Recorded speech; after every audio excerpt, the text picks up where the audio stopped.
Hola, ¿qué tal? Muy buenas tardes.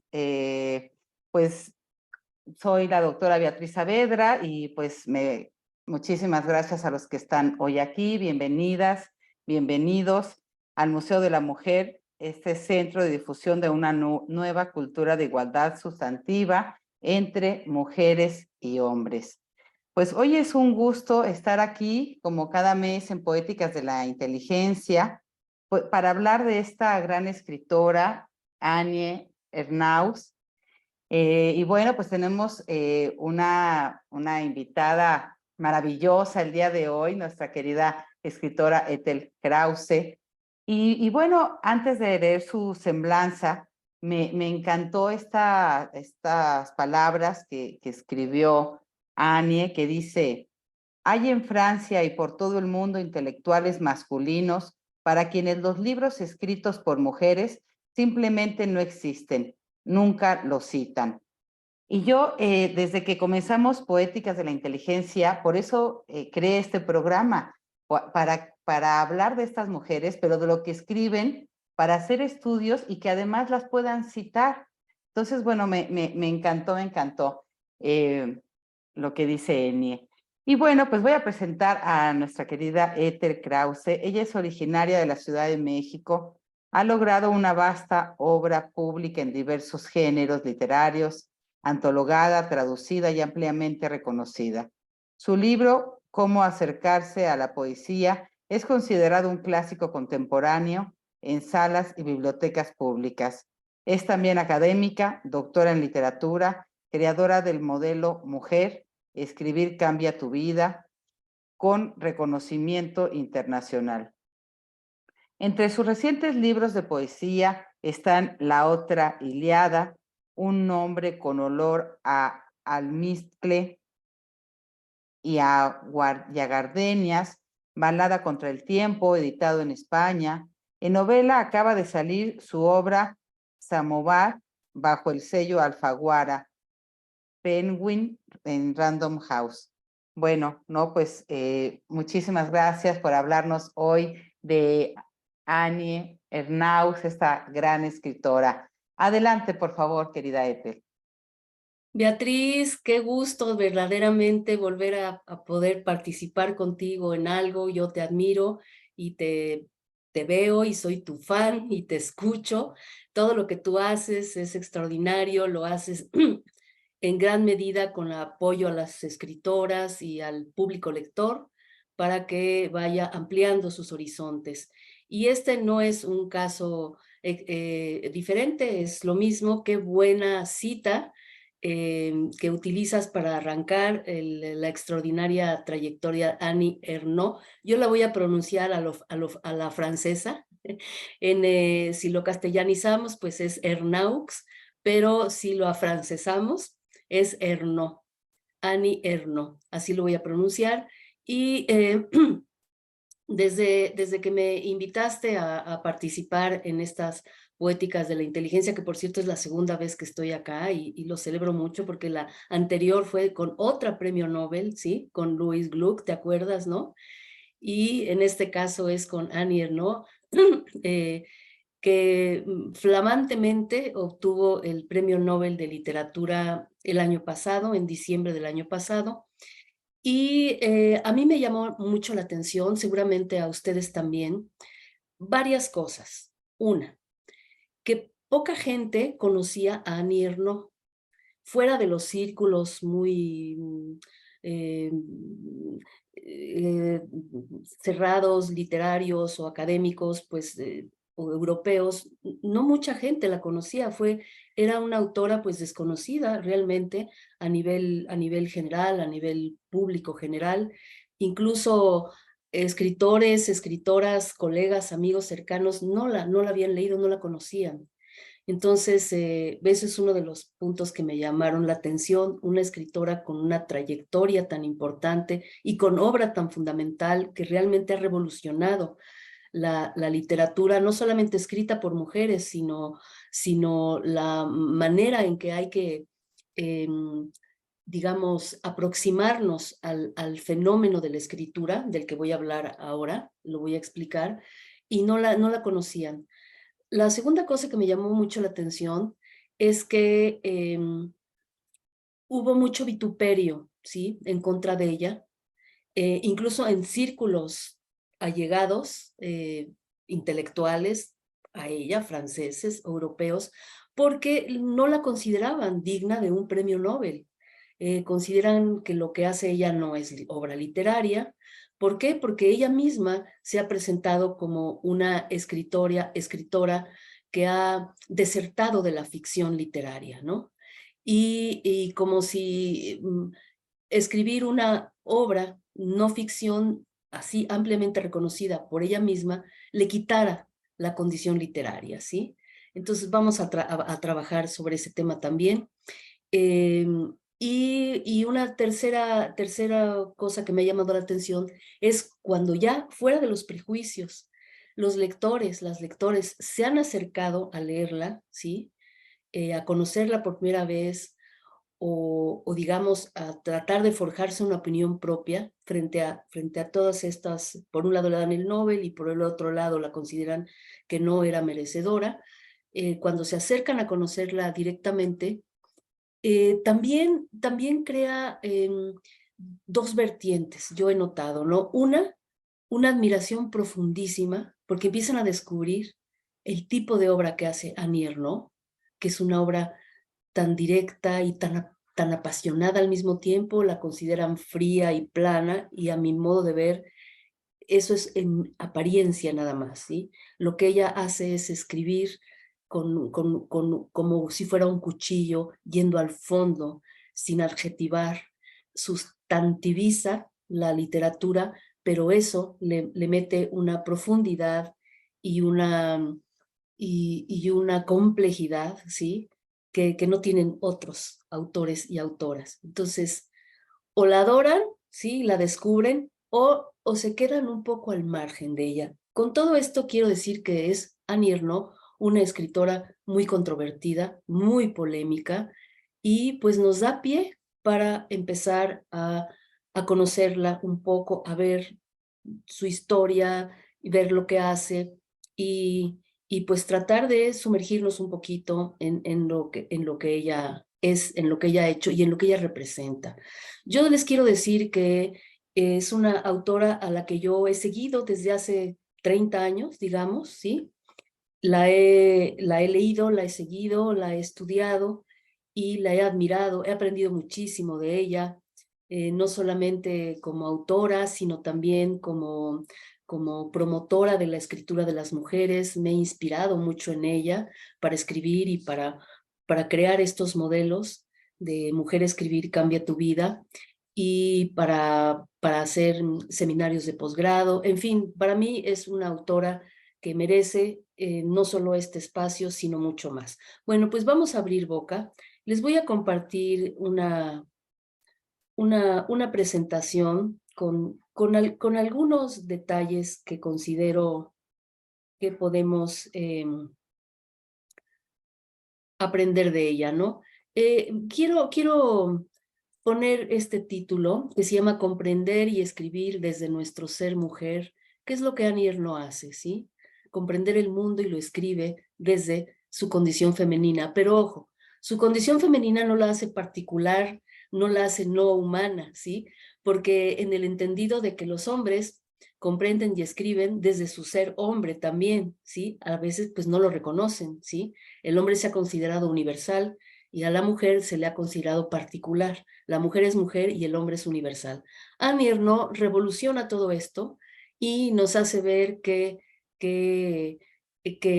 asumir su condición de mujer la hace universal, ¿sí? Y que muchas veces los autores varones que no asumen su condición de varón no llegan a una universalidad. Es sumamente interesante este juego de espejos que logra Annie Ernaux. Y lo titulo La escritura como cuchillo porque esa es una de sus frases.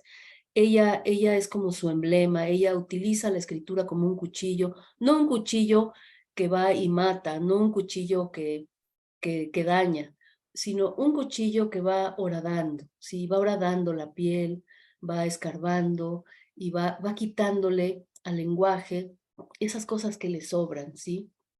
Redundancias, adjetivos, circunloquios, ¿sí? Y va siendo una prosa limpia, pura, profunda, y como un cuchillo que se te va enterrando, enterrando hasta que te toca, ¿no? Te toca el nervio, te toca la fibra del corazón, te toca las neuronas, ¿no? Y es entonces cuando resplandece esa prosa que aparentemente se ve distante o simple o fría, ¿no? Hay que seguir con Annie Ernaux ese cuchillo de su prosa. Escribir siendo mujer significa que las historias de todas las mujeres, esos secretos históricamente guardados como aparentes signos de nuestra vulnerabilidad, se convierten en el espejo donde contemplarnos y donde contemplar también nuestra fortaleza. Compartir acaba con el aislamiento y es una celebración de la vida, y eso hacemos, celebramos la vida escribiendo. A mí me parece que esto que les pongo aquí podría ser una forma de entender y de celebrar perdón que estoy poniendo mi ventilador porque hace mucho calor por acá, de celebrar la escritura de Annie Ernaux. Ella es lo que hace, ¿sí? Ella no asume su condición de mujer como vulnerabilidad, sino le da la vuelta, dice, vamos a escribir sobre eso, ¿sí? Vamos a escribir sobre la madre, vamos a escribir sobre la maternidad, vamos a escribir sobre el aborto, ¿no? Vamos a escribir sobre estas cosas que aparentemente son, históricamente están en un sesgo, en un closet, no son importantes, y vamos a celebrar, ¿sí? La vida de las mujeres. Vamos a hacer unas primeras aproximaciones a Annie Ernaux. Ella nace en un pueblo rural en Normandía, al norte de Francia, en 1940, de padres que tenían una tienda y una cafetería. Entonces es importante este origen rural de pueblo en Annie Ernaux, va a ser muy importante, ahorita vamos a ver por qué. Finalmente ella logra, digamos, escalar como a partir de su condición de estudiante y estudia literatura en la Universidad de Rouen, imparte esta materia en los pueblos de Annecy y en la periferia de París, y también fue docente durante años del Centro Nacional de Educación a Distancia de Francia. Y dice Annie Ernaux, si solo me hubiera dedicado a escribir, habría tenido que escribir para vivir. Y eso significa hacer concesiones y sobre todo perder libertad en tu escritura. Ganarse la vida escribiendo implica publicar cada 2 años o incluso menos, tener una regularidad impuesta. Yo creo que para escribir se necesita sobre todo tiempo. Y bueno, esto nos cae ahorita pues como una piedra, como una losa en la conciencia de muchos de nosotros que queremos vivir de lo que escribimos y estamos compelidos a estar en esta carrera de publicar cada rato y ser éxito y andar de aquí para allá en ferias y etcétera, ¿no? Entonces esto implica hacer concesiones a la temática, a la industria editorial, al mercado, a las modas, y ella se queda fuera de eso. Ella prefiere vivir de dar clases y conseguir ese oro de la vida, que es el tiempo para escribir lo que realmente necesita escribir. Es una gran lección que nos da Annie Ernaux. Algunos premios y obras, ¿no? Durante su carrera ha ganado varios galardones, entre ellos el premio Renaudot de la Academia Francesa en 1984 y el premio Formentor de las Letras en el 2019. Y la ganadora del Nobel cuenta con unas 20 obras, muchas de las cuales han sido traducidas. Yo diría que ahora, a partir de que le dieron el Nobel, pues ya están siendo traducidas y publicadas en todas partes, ¿sí? Su primera obra data de 1974, publicada con el título Les Armoires Vides, traducida al inglés en 1990 como Clean Out, y en español se tituló Los Armarios Vacíos. Y otros de sus títulos más destacados disponibles en español, según su fecha de publicación original, son La mujer helada, en 1981, El lugar, en 1983, Pura pasión, en 1992, No he salido de mi noche, 1997, El acontecimiento, 2000, Perderse, 2001, El uso de la foto, 2005, Los años, 2008, Memoria de chica, 2017. Algunos de sus títulos. Miren, aquí yo quisiera hacer un pequeño alto con estas dos obras que se llaman Pura pasión y No he salido de mi noche. Pura pasión, publicada en 1992, que fue prácticamente cuando yo conocí a Annie Ernaux en una edición que salió en México, en español, y la leí y verdaderamente me enamoré de esta escritora. En Pura pasión nos habla de un encuentro amoroso que tiene la protagonista con un hombre 10 años menor. La protagonista no se oculta, es una especie de alter ego de la propia autora, es escritora, eh, afamada, y en un encuentro conoce de estos eh, encuentros, cócteles y demás diplomáticos, conoce a un funcionario de la embajada soviética, porque la historia ocurre a mediados de los 80s, todavía era la Unión Soviética, como el último año de la Unión Soviética. Lo conoce y crean un lazo, una relación absolutamente erótica y sexual. No se puede hablar de amor o enamoramiento, porque el amor y el enamoramiento incluye muchas otras cosas, ¿sí? Aquí la relación que se establece entre ambos es eminentemente sexual, es un apasionamiento sexual, ¿sí? De cuerpo a cuerpo. Él está casado y él es un diplomático y ella está divorciada y tiene un hijo más grande y tienen que encontrar los momentos en los que se puedan reunir y reúnen pues para hacer el amor, para hacer el sexo. Y la protagonista, que es la narradora, va contando sin ambajes todo lo que va sintiendo en cuerpo y en alma de vivir ese apasionamiento. Ella es al mismo tiempo la que está viviendo eso y la que se da cuenta. Esta es una de las características de Annie Ernaux, en la obra de Annie Ernaux. Hay la autora, hay la narradora, la que está viviendo el hecho, y hay una más que es la que está reflexionando y la que de alguna manera dialoga entre la protagonista y la autora. Y Annie Ernaux, eso es lo que ella nos dice. Ella necesita escribir porque solo escribiendo aquello que ha vivido realmente cobra su significado.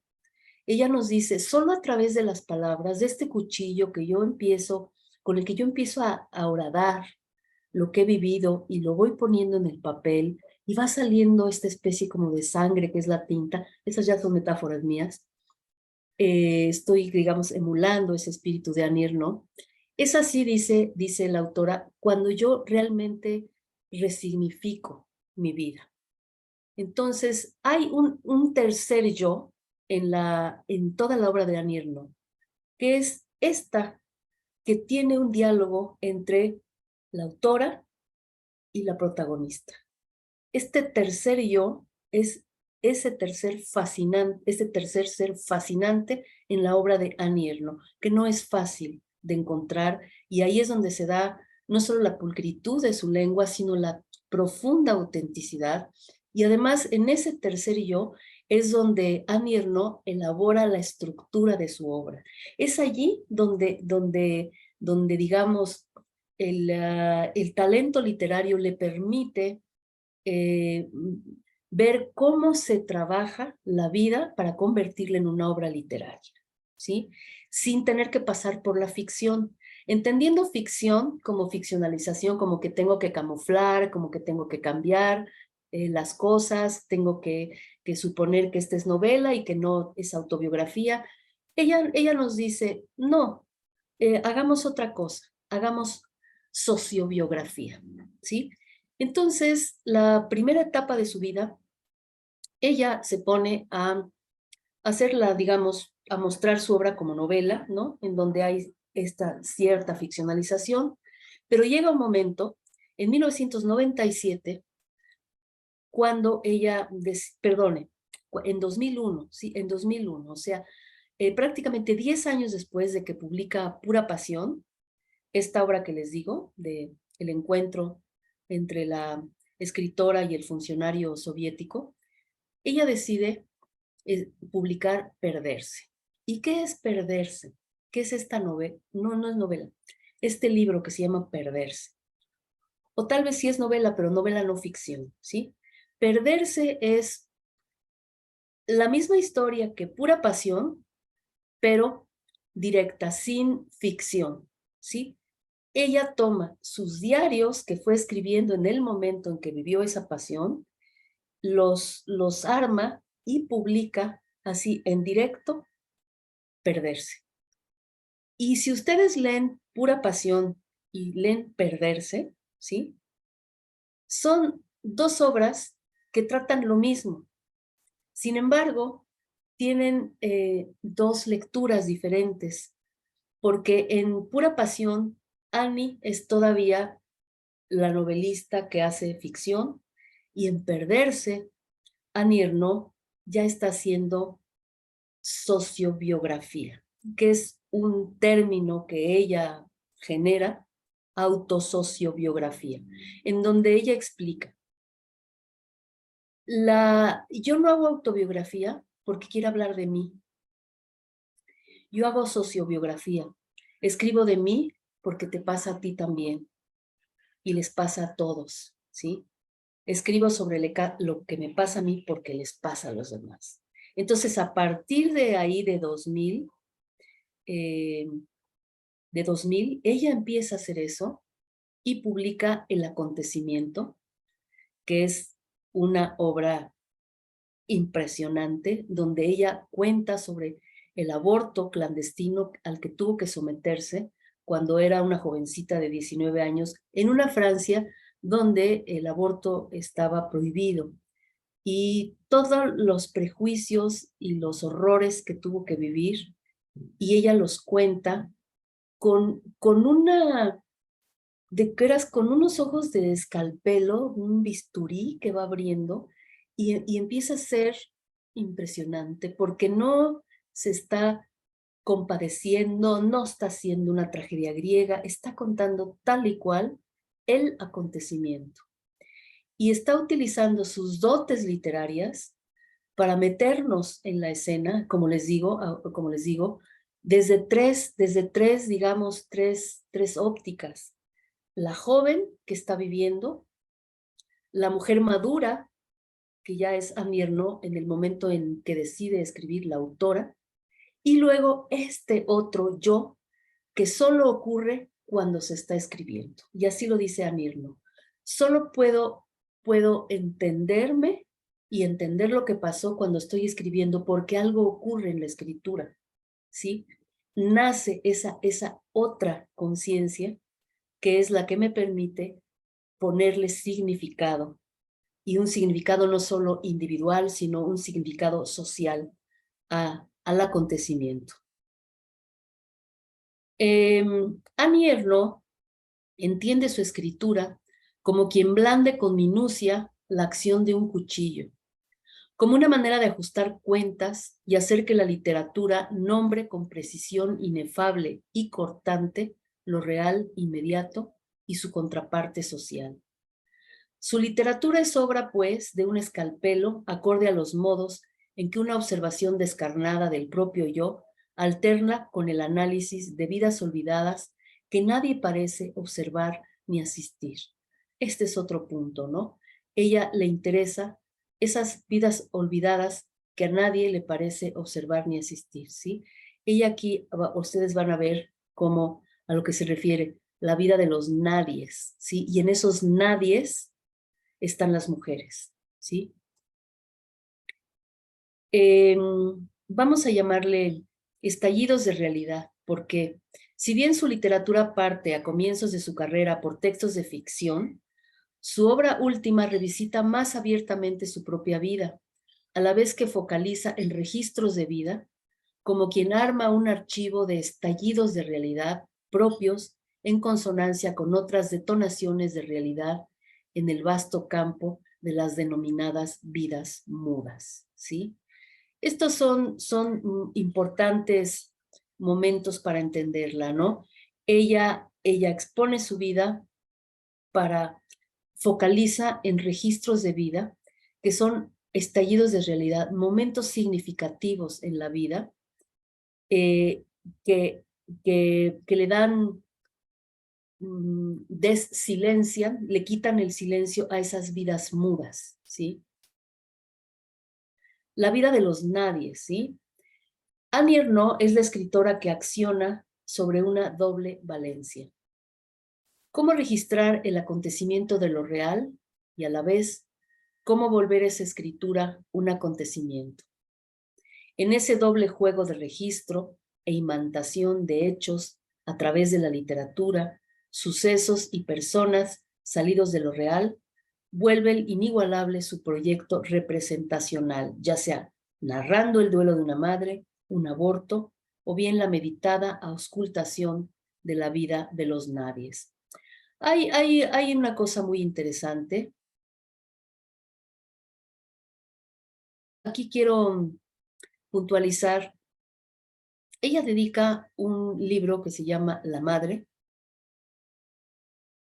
o Una Madre, ahorita veo muy bien, y ella habla de la vida de su madre. La vida de su madre es una de esas mujeres nadies, ¿sí?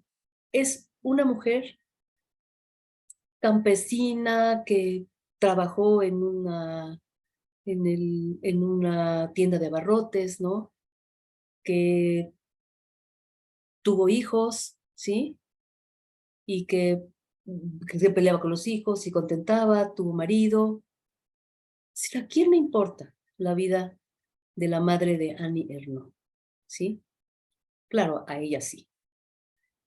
Pero ella se da la tarea de hacer una novela con la vida de la madre, porque ella, dice Annie Ernaux, yo no solo estoy hablando de mi madre, estoy hablando de las muchas madres que están perdidas en la historia, ya no digamos en la historia grande, en la historia oficial, están perdidas en la historia de la literatura, ¿no?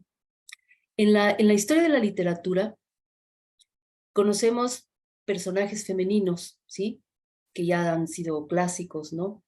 Y tenemos pues desde Helena, la de Troya, y tenemos más para acá, bueno, y tenemos a Dulcinea del Toboso, y tenemos más para acá, tenemos a Eugenia Grandet, ¿no? De Balzac, y tenemos a Ana Karenina, y tenemos a Madame Bovary, ¿sí? Y tenemos estos personajes femeninos que han sido escritos por hombres en la literatura que hemos considerado universal. Y justamente esas mujeres que aparecen en estos libros son mujeres que atraviesan alguna excepcionalidad, ¿sí? Porque provocaron la guerra de Troya o porque apoyaron la locura de un caballero, ¿sí? O porque se suicidaron por traición o por estupidez o por amor, ¿sí? Y crean enseñanza para las demás mujeres, ¿sí? Sin embargo, una mujer como la madre de Annie Ernaux, que no ha provocado ninguna guerra, que no se suicidó, ¿sí? Y que no ha sido musa de ningún caballero, ¿sí? Sí es musa de una hija escritora que escribe sobre ella. Y con esto Annie Ernaux lo que hace es ponernos en la cara, ¿sí? La historia de la vida de las mujeres, que no ha sido conocida, que no ha sido valorada y que pues trata de poner, de completar la balanza. La obra es impresionantemente hermosa. La obra es un homenaje que bien podemos ver ahí a las madres y abuelas de todos nosotros. Y entonces Annie Ernaux lo que hace es darle voz a esa vida de los nadies, ¿sí? Narra el duelo de una madre, el aborto que ya les platiqué, porque Annie Ernaux rechaza la gran historia, ¿sí? ¿Qué es la gran historia? La gran historia es eso que vino la Segunda Guerra Mundial y ahora va a venir la Tercera Guerra Mundial y no. Ella rescata el día a día perdido y poco recuperado. Ernaux fusiona en un proyecto literario de vasto alcance la notación de su propio yo y del conjunto de muchos yo desgranados, solitarios y marginados en el complejo ensamblado de lo social. Esto es muy importante para leer a Annie Ernaux. Yo he escuchado que de gente que la ha leído y que dice, pero pues es que no cuenta nada, ¿no? ¿Cómo que no cuenta nada? Cuenta vidas, cuenta las vidas, cuenta los dolores, sinsabores, cuenta a lo que nos hemos visto enfrentadas. Y lo que pasa es que lo cuenta con una profundidad. Y ¿saben qué me da la impresión? De que ella es como esas películas de arte, ¿no? Que tienes que tener ojos y oídos para saborear, y no esas películas de Hollywood que están llenas de efectos especiales y que los héroes y ya se cayeron 5 aviones y ya hubo persecuciones y entonces la gente está excitada comiendo palomitas y viendo lo que está pasando en la película, ¿no? Y Annie Ernaux es de esas películas de arte, ¿sí? Curiosamente, aquello que ella dice, ya no voy a hacer novela de ficción, sino voy a hacer novela sin ficción, es decir, sociobiografía. Es entonces cuando debemos de poner esa atención en los recursos literarios que ella utiliza, que son este tercer ser que dialoga con la autora y con la protagonista. Es uno de sus grandes recursos literarios, su prosa como escalpelo, ¿sí? Sin circunloquios, y va cada vez más profundizando, que te va erizando los pelos, ¿sí? Y ella va buscando a las mujeres anónimas. Es este feminismo de rescate de mujeres anónimas en el que Ernaux se manifiesta como quien vuelve reversible su propia existencia mujeril en el seno de muchas otras vidas. Hay una interrogación a lo real que anuda siempre lo individual a un destino social. Esto es fundamental para entender a Annie Ernaux. Ernaux le reconoce en esa brecha a Simone de Beauvoir una deuda existencial. Por supuesto, el deseo de escribir, el duro deseo de escribir, poniendo el foco en la condición y en la subjetividad femeninas, pero con la convicción acaso más firme de que el origen social, sintiéndose a sí misma como una tránsfuga de clase, es más condicionante que la individuación sexuada, ¿sí? Es decir, ella, claro, tampoco surge de la nada. Hay una serie de autoras y de autores también que le dan ese contexto donde se inserta el fenómeno literario de Annie Ernaux, en particular a Simone de Beauvoir. Simone de Beauvoir hace lo propio cuando ella, no solamente con El segundo sexo, que es su ensayo de los más conocidos, ¿no? Pero, por ejemplo, cuando ella escribe las memorias de una joven formal y cuando escribe Los mandarines y cuando escribe un dulce adiós, ¿no? Que son los duelos, ¿no?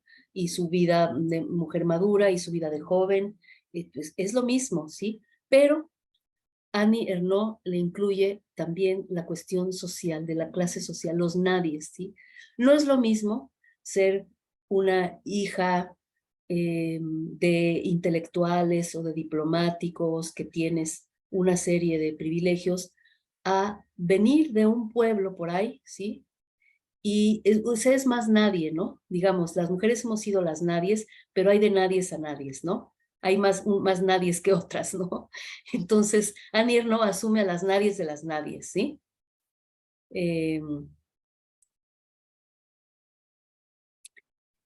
Si vemos un poquito del contexto atrás de Annie Ernaux, tenemos que en las escrituras del yo, que así se le llaman a este tipo de textos de corte autobiográfico, hoy se habla hoy se habla del pacto, ¿no? Se habla del pacto autobiográfico, que es una teoría que viene de Philippe Lejeune, que es un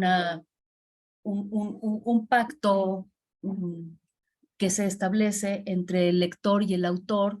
Cuando el autor dice esta obra es autobiográfica, pues el lector le cree y así la lee. Y si el autor le dice esta es una novela, el lector va a decir, bueno, le voy a creer, no la voy a leer como autobiografía, le voy a leer como novela. Está el pacto novelesco y el pacto autobiográfico. Pero yo puedo escribir una novela y decir, esta es mi novela, y en realidad estoy haciendo una autobiografía y solo yo lo voy a saber, pero el lector es el que va a creerme por el pacto que yo establezco con él. En los estudios del yo, todo este tipo de cosas son las que ahora se reflexionan. Y ya existe también este intermedio que es el pacto ambiguo. El pacto ambiguo es lo que hoy llamamos la autoficción una obra que, mira, sí tiene partes autobiográficas, pero otras partes están ficcionalizadas y entonces pues yo te suelto ahí un guiño, ¿no? Y tú vas a darte cuenta a ver qué tanto es y no es autobiográfico. Entonces, a todas estas obras que hablan desde el yo, y el lector, pues, ¿cómo las va a leer? El lector va a decir, bueno, ¿es el autor el yo? ¿Es el narrador el yo? ¿Quién es el yo? ¿Es una conciencia el yo? A esto todo se le llama las escrituras del yo. Y además es el título de un texto de George Gusdorf, de ahí viene este término de hablar de las escrituras del yo. Suponen que nuestra conciencia dicta la escritura para interpelar a quien lee desde el lenguaje, la razón y la emoción. De un texto memorioso, un diario o una autobiografía se espera una verdad, basada en la coincidencia entre el autor, el narrador y el personaje del texto, todos referidos a una vida. Pues eso es lo que se supone en las escrituras del yo cuando se establece ese pacto autobiográfico. Pero Annie Ernaux, lo que ella va más allá, como yo les decía al principio. Ernaux intenta captar lo infinitesimal de lo cotidiano, operando sobre el círculo de lo más íntimo, y en lo social, en el espacio liminar, que es la periferia urbana, como topos ejemplar de múltiples turbulencias existenciales, ¿sí?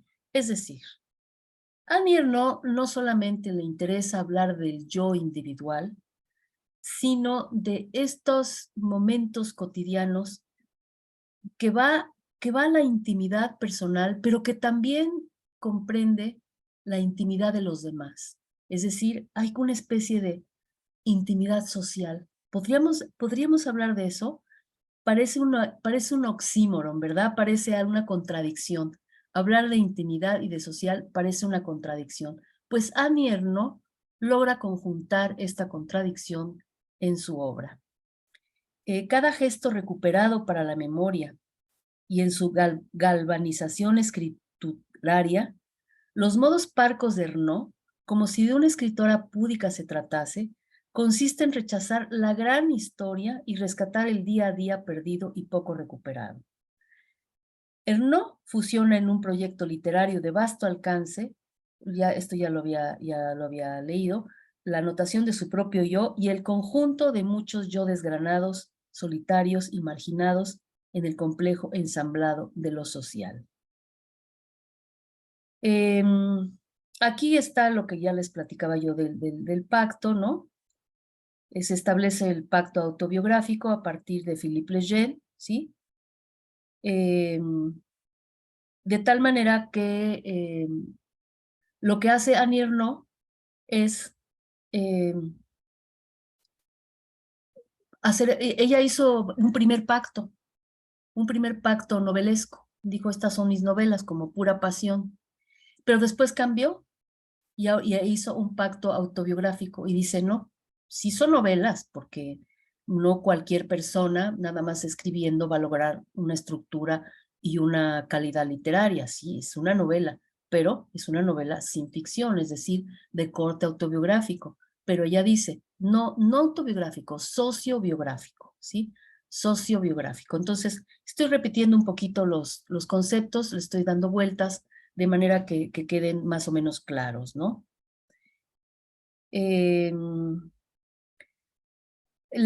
Fíjense, las escrituras del yo, desde que se inventaron, desde que se empezaron a hacer más sistemáticas en la escritura, hoy día la escritura del yo, pues es muy socorrida, ¿no? ¿Cuántas obras literarias empiezan con el yo? Hay un yo que habla, ¿no? Son actos de libertad, claro que sí, pero también la recepción, ¿sí? Ha sido diferente, ¿no? Hay quien supone que si escribes desde el yo, no estás haciendo realmente literatura, y eso se le achaca a las mujeres, curiosamente, no a los hombres, ¿sí? Entonces hay un sesgo ahí también en la recepción. Este es un motivo de atención. La literatura de Ernaux viene a llenar un blanco al confundirse con una humanidad que sin nombre, ni carnadura de personaje, ni psicologismos, nace de la captación de la realidad. Claro, heredera de Flaubert, como les digo, ella también mama de autores y autoras, quien sostenía que todo objeto visto más de 5 minutos es motivo de atención.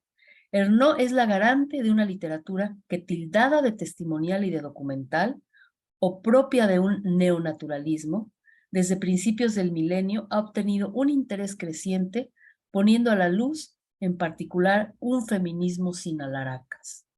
Esto me gusta mucho, ¿no? Del feminismo sin alaracas, porque efectivamente ella no se llena de teorías, no se llena de,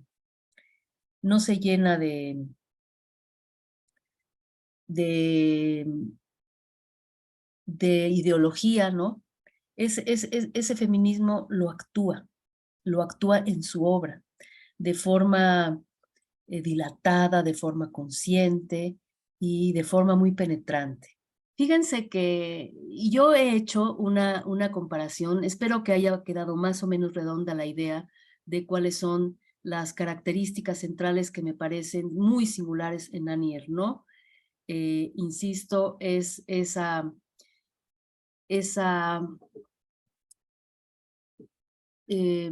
cualidad literaria que tiene para construir un tercer espacio en la intercomunicación de la narradora, de la autora, con la narradora y la protagonista. Y luego hay un tercer, a veces hasta cuarto espacio, ¿sí?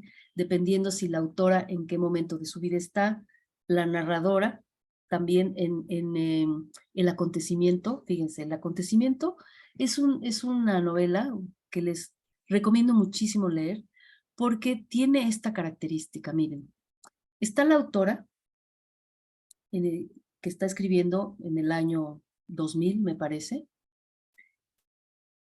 Hay una narradora, ¿sí? Que es la que va a narrar lo que pasó 30 años atrás, ¿sí?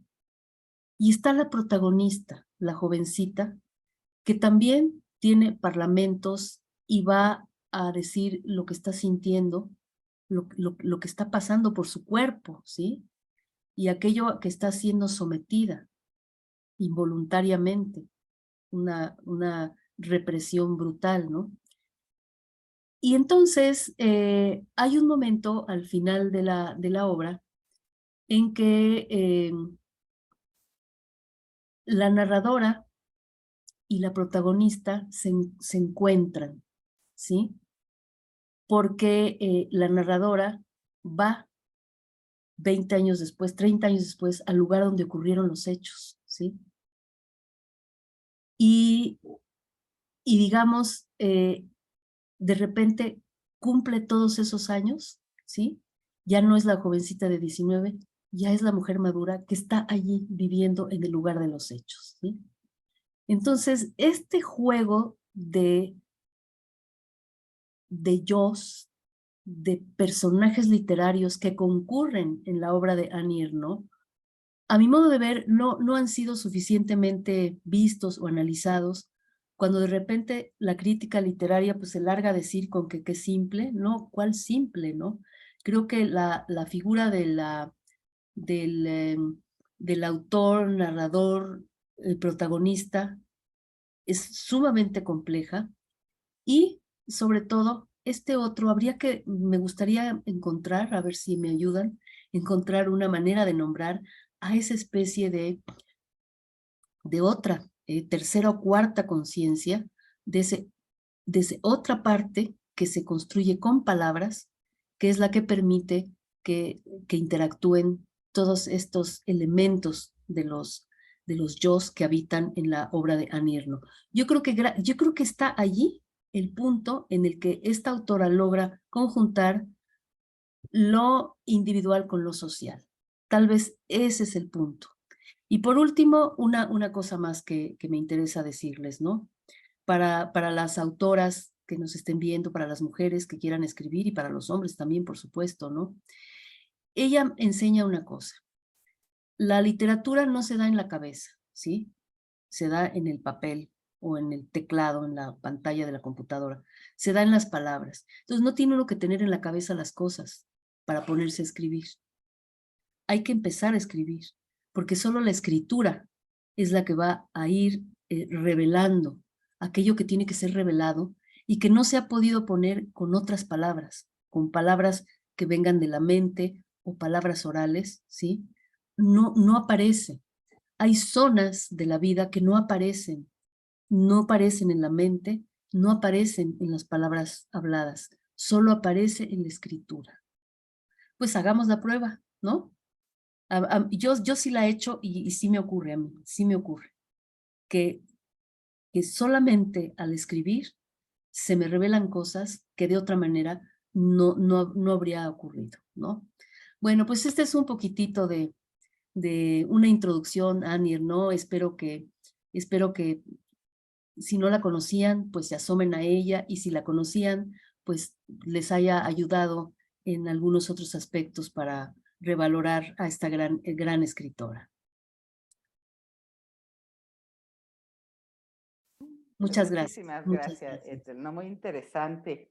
Fíjate, me vino a la mente ahora que hablas de esta autosociobiografía, ¿no? Como lo Sí. llama Annie Ernaux.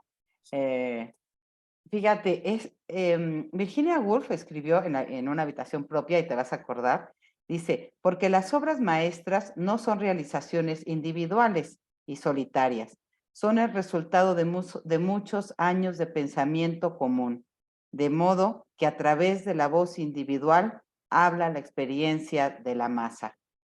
Es precisamente lo mismo que dice Annie Ernaux, ¿no? En esta forma individual de escribir, están hablando toda la masa, ¿no? Como dice Virginia Woolf, todas las mujeres. Qué interesante esto, ¿no? Sí, absolutamente, sí. Te digo, Annie Ernaux no surge de la nada. Es un decantado de todo un trabajo de mujeres que están atrás y que han bordado esto precisamente, ¿no? Virginia Woolf lo hace, ¿no? Cuando ella habla también, ella habla de las nadies, pero las nadies de una clase, ¿no? ¿Sí? Ujú. Sí, sí, sí. Y tienes a Mrs. Dalloway y es eso, ¿no? Es decir, y tienes a Annie Ernaux y es la del pueblo, ¿no? Entonces sí, creo que esa es una gran lección que el siglo XX y el XXI está dando a la literatura universal. Sí, sí, así es. Bueno, mira, nos saludan. Olga Marina Rivas Arriaga dice saludos desde Guatemala. Uy, qué maravilla. Sí, Verónica Chavira dice saludos desde Chihuahua. Y Fanny Cervantes dice hola, saludos desde Guadalajara, ¿no? Pues, Muchas gracias. Y bueno, nos comenta Yasmín Cacheux, o sea que debe ser cachó. Caché, sí, Caché. caché. Sí, aquí de Ya mis Cuernavaca, sí, clases de francés ya se quedaron años, no, ya tengo que retomarlas. Un agasajo escuchar a la maestra Ethel Krause. Gracias por compartirse. muchas gracias, Yasmín. Dice Fanny Cervantes, me gustaría saber qué editorial tienen publicadas sus obras y dónde conseguirlas. Ay, mira, fíjate que ahorita están publicadas ahora sí que ya se pueden conseguir casi en todas partes, ¿no? Hay en formato digital, hay en físico. Fíjate que no sé exactamente la editorial, pero creo que hay varias en México. No, googleenlo y lo van a encontrar fácilmente. Ya no es difícil encontrar a Annie Ernaux. Está actualmente, en este momento, está de fácil acceso en nuestro país. No, y más siempre pasa eso, ¿no? Cuando ya gana alguien el Nobel, no, ya es facilísimo. Ahí están inéditas desde Sí, hace 20 años. No, no, sí. Y ganan y no, bueno. y Bueno, traducidas en español porque no todo se había traducido y ahorita ya se está traduciendo.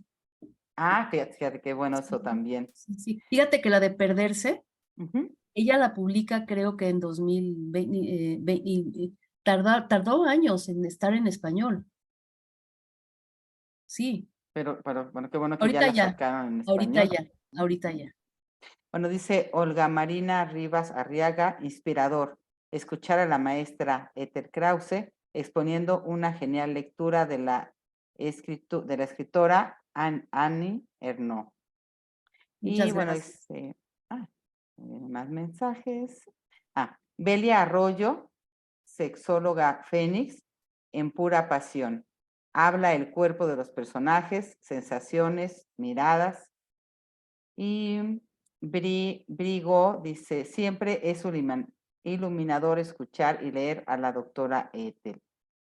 A ver, ya hay una pregunta. Yasmín Cacheo Sí. dice, de acuerdo con lo que ha apuntado de manera brillante, maestra, me surge la pregunta. ¿Se puede hablar de un diálogo entre Ernaux y Natalia Ginsberg? Y en ese mismo tamiz preguntarle si esta sociobiografía se puede inscribir parte de la obra de la enigmática autora Elena Ferrante, particularmente en la saga Dos Amigas, o bien la obra de La hija oscura. No, bueno, eso nos va a dar otra conferencia. Pero fíjate que déjame Está muy nada más. interesante, por Sí, supuesto. está increíble y sí da para otra conferencia, me encanta. Pero fíjate que lo que sí lo que podría yo comentar así muy brevemente, eh, sí está vinculada Annie Ernaux, como yo decía, tiene un pasado literario, a la Nouveau Roman francés, ¿no? Es decir, a la nueva novela francesa, que surge por ahí en los años 20, sobre todo con una autora que es Nathalie Serrault. Nathalie Serrault es una de las Y autoras bueno, que se destacan enormemente frente a este grupo de Alain Brillet y otros, ¿no?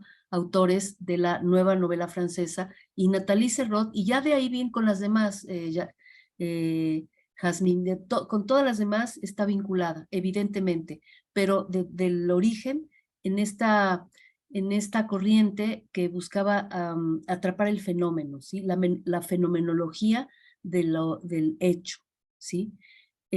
Quitarle adjetivos, nada más contar el fenómeno. Sin embargo, lo que añade Annie Ernaux es el yo, porque en la novela de la Nouveau Roman francés desaparece el yo, ¿sí? Hay nada más el lenguaje, el que narra el fenómeno, ¿sí? Lo que le agrega Ernaux es a esa fenomenología verlo desde el yo. No sé si eso de alguna manera te contesta. Y todas las demás, pues sí, todas abrevan en lo mismo, pero Annie Ernaux lo hace con esta diferencia que digo yo, que es esa otra conciencia que solo surge en la escritura, que por ejemplo yo no lo veo muy claro en otras autoras, en Natalia Ginsburg sí, pero en Elena Ferrante no lo veo muy claro ahí, ¿no? Creo que ahí lo que Elena Ferrante hace es contar historias, ¿no? muy bien. Bueno, pues Fanny Cervantes dice, me gustaría saber cómo es que Ethel se acercó a la literatura de Annie. Ah, mira, claro, pues a mí me llegó en las manos, es decir, yendo a librerías, ¿no? Siempre he buscado novedades en las librerías y me aparece la novedad de Pura Pasión de Annie Ernaux. Yo no sabía quién era, estamos en los años 1992, 1993, o no recuerdo cuando ya sale en español en México, me apareció y leí la contraportada que decía que había una historia de un encuentro amoroso y empiezo a leer y me empiezo a fascinar. Y así fue, o sea, fue como amor a primera vista. Fui directo al texto, ¿no? El texto fue lo que me llamó, la forma de contar esa especie de claridad que tenía Nirno en aquella época de hablar del cuerpo y del deseo, ¿no? Que todavía era una especie de tabú. Las mujeres han sido musas de los autores y cuando ellas han escrito sobre su cuerpo o sobre su sexo antes, lo escribían como mujeres deseantes, ¿no? O sea, perdón, como mujeres deseadas, ¿sí? La mujer que el deseo del hombre es que si quieren ser deseadas, quieren provocar el deseo en el hombre, pero Anir no. Anir no empezaba a hablar del deseo de ella. Y ella empieza a decir que desde que está con él ya así en la cama, fusionados los cuerpos unos con otros, ella dice, ya estoy sufriendo.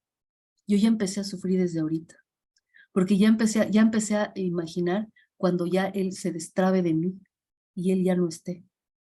Y eso ya me hace sufrir, que no esté trabado en mí, ¿sí? Entonces, cuando yo empecé a leer eso, dije, ah, aquí hay otro lenguaje, aquí hay otra actitud, ¿sí? Y ya desde ahí me apasioné mucho por Annie Ernaux. Muy bien. Pregunta Lorena San Millán, dice, saludos desde Monterrey, querida Ay, Ethel. saludos, Lore. Dice, ¿por cuál libro recomiendas comenzar? Mira, si empieza por pura pasión, para que así que te engandiles y te excites mucho. Y si quieres sentir una puñalada en el estómago, léete El Acontecimiento. Si tú te lees esos dos, ya te sigues con lo demás. Pero ¿sabes qué? ¿Sabes qué? Lorena, te recomiendo especialmente a ti el de Una Madre. Te recomiendo eso, ¿sí? Porque va a tener resonancias de tu madre. Bueno, no me queda más que agradecerte muchísimo, querida Ethel. Es un gran acercamiento a Annie Ernaux. Y bueno, pues para que nos acerquemos a esas lectoras, que las leamos, las investiguemos. Y bueno, pues muchísimas gracias. No me queda más que, en verdad, agradecerte. Y bueno, pues ya te mandaré tu reconocimiento que dice: el Museo de la Mujer otorga el presente reconocimiento a la doctora Ethel Krause del Colegio de Morelos por la impartición del tema Annie Ernaux, ganadora del Premio Nobel de Literatura en 2022, en el ciclo de conferencias virtuales La Poética de la Inteligencia, el día de hoy, 2 de junio de 2023, y lo firma la doctora Patricia Galeana, fundadora y directora de nuestro museo. Pues bueno, Ay, qué muchísimas. agradecida, Beatriz, muy agradecida y saludos a Patricia. Y qué bonito reconocimiento, ¿eh? Porque mira, Annie Ernaux nos va dando reconocimiento a todas. Yo creo que eso es uno de sus grandes logros, ¿eh? Muchas gracias, Beatriz, y al Museo de la Mujer y a toda la gente que nos ha escuchado, pues encantada de verdad, ¿eh? No, muchas gracias. Pues sí, efectivamente lo que acabas de decir es totalmente cierto. Yo creo que no nada más Annie Ernaux, sino todas, hablar de nosotras, citarnos, mencionarnos, o sea, todo es un camino, ¿no? Todo es un camino. Muchas gracias.